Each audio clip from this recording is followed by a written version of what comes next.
The fictional Hope County in Montana still has a few stories left to be told and will return with Far Cry New Dawn, a direct sequel that takes place nearly 2 decades after Far Cry 5. So the latest entry continues the same narrative, but in a way that helps it to serve as a standalone release in the franchise. Keep in mind that there are a few spoilers ahead because of how both installments are connected. If you are yet to finish Far Cry 5, make sure to do that first before jumping into Far Cry New Dawn. Hi, I'm Wes Malik from SegmentNext, and here's what you need to know. Remember to hit that bell icon to get all notifications on our future content.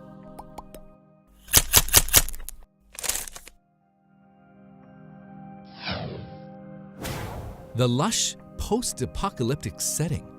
This is the first time that the franchise is taking on the post-apocalyptic setting, but do not expect the usual bleak elements. Far Cry 5 ended with Joseph Seed and his fanatic cult detonating a series of nuclear bombs, but Far Cry New Dawn does not feature a radiated wasteland. Thanks to 17 long years, the land has become lush with vegetation and there's more green than ever before. The same but modified map. This is still Hope County after all, and so Far Cry New Dawn features the same map as before. The ravaging nuclear winter and ensuing natural bloom have taken turns to heavily transform the land. Some locations from Far Cry 5 have now either completely disappeared or can be found half buried under a mountain of dirt. The same phenomenon has also created new locations to explore, while survivors have carved out their own makeshift settlements in various corners. The new expeditions. There's a new mission type in Far Cry New Dawn called Expeditions. These are separate from the main storyline and take players into distinct parts of the Northern Hemisphere. While the objective to retrieve a package is the same every time, every setting is different from the regular open world. There's also a ton of enemies stacked together within the same area, raising the challenge in more ways than one. The replayable Outposts.